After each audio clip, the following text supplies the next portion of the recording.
प्रभु यीशु मसीह के मधुर और सामर्थी नाम में आज दिनांक 26 नवंबर दिन शनिवार को हम आप सब श्रोताओं का हार्दिक स्वागत करते हैं। आज के दिन के लिए वचन लिया गया है भजन संहिता की पुस्तक उसका 46 अध्याय 4 और 5 पद। वचन इस प्रकार से कहता है, एक नदी है जिसकी नहरों से परमेश्वर के नगर में अर्थात परम प्रधान के पवित्र निवास भवन में आनंद होता है। परमेश्वर उस नगर के बीच में है, वह कभी टलने का नहीं, पांव फटते ही परमेश्वर उसकी सहायता करता है। प्रभु में प्रिय लोगों, परमेश्वर हमेशा आपके बीच में है। परमेश्वर का हमारे बीच में रहना कितना महान और अद्भुत है, क्योंकि वह हमारी ताकत और आनंद का स्रोत है। क्योंकि परमेश्वर हमारे बीच में है तो कभी नहीं हटेगा, तो हम भी कभी नहीं टलेंगे। ये दुनिया और इस दुनिया की ताकतें कभी भी अगर हम प्रभु के साथ हैं तो हमें हिला और डिगा नहीं सकती। आज के वचन में हमने पढ़ा कि परमेश्वर के नगर में अर्थात परम प्रधान के तंबू का पवित्र स्थान, उसका उल्लेख हुआ है। यह शहर कहाँ है या फिर यह शहर कौन सा है?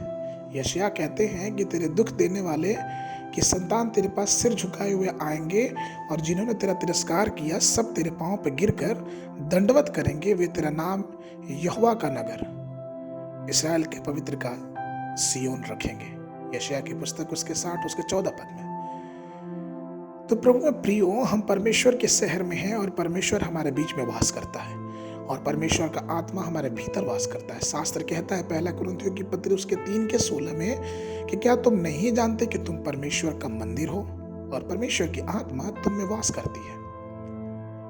एक समय की बात है कि एक आस्तिक अस्पताल में भर्ती था और उसकी शारीरिक दशा बहुत खराब होती जा रही थी। काफी दवाई होने के बाद भी उसकी शरीर में कोई भी सुधार नहीं हो रहा था। डॉक्टरों ने भी उम्मीद छोड़ दिया था और वो अपनी मृत्यु शैया पे पड़ा हुआ अचानक उसे परमेश्वर की याद आई।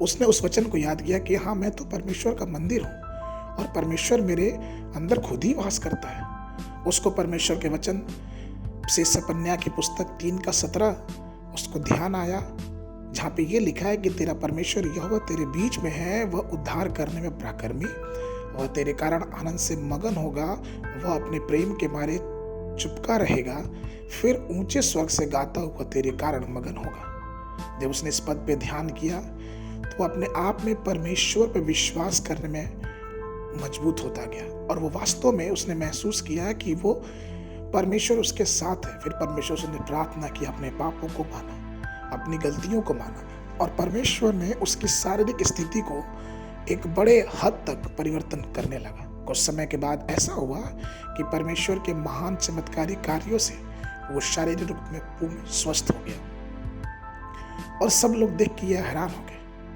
प्रियो, हमेशा हमें याद रहना चाहिए कि हम जब इस दुनिया में रहते हैं तो हमें ये भी ध्यान देना है कि हम इस संसार में रहते हुए भी परमेश्वर हमारे साथ है और वो सिर्फ हमारे साथ ही नहीं लेकिन वो हमारे बीच में मौजूद है। इसलिए हमें अपने जीवन में परमेश्वर के लिए हमेशा स्थान बनाना चाहिए, चाहे हम कहीं भी क्यों ना हो, अपने कार्यों में हो, अपने कार्यालय में हो, अपने घर में हो, अपने कमरे में हो, कहीं भी हो, हमेशा ध्यान रखें कि परमेश्वर हमारे बीच में मौजूद है। आज के मनन के लिए योएल नबी की पुस्तक उसका 2 अध्याय 27 पद। जब तुम जानोगे कि मैं इस्राएल के बीच में हूँ और मैं यहोवा तुम्हारा परमेश्वर हूँ और कोई दूसरा नहीं है और मेरी प्रजा की आशा फिर कभी ना टूटेगी। बाइबल अध्ययन के लिए सुबह के समय यह हिजकेल की पुस्तक उसका 27, 28, 29 अध्याय, संध्या के समय 1 पतरस उसका 3 अध्याय। परमेश्वर आप सबको आशीष देवे।